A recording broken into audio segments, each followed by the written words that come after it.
Hello, dear students. Today we are going to learn about the lesson number 8 that is called Greatness from your English book. Okay, so this is a poem, and I will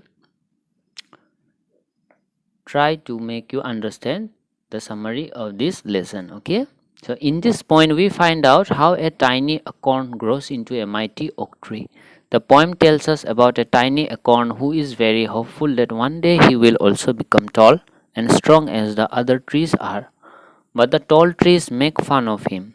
The poem also explains that how a tiny acorn growing slowly and gradually and every stage of growth give him a ray of hope. So let's start the reading. I will be great, the acorn said, but everyone laughed. You are quite off your head.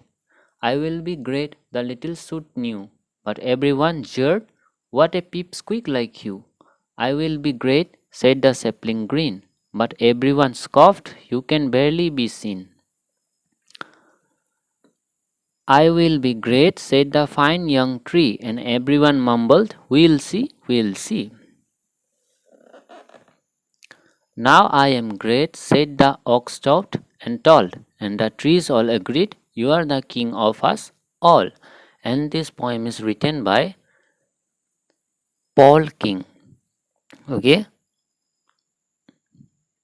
so students, this poem tells us we should claim when we are up to, otherwise people will only laugh on you. And the most important thing is that we should never judge someone's strength on their basis of their appearance.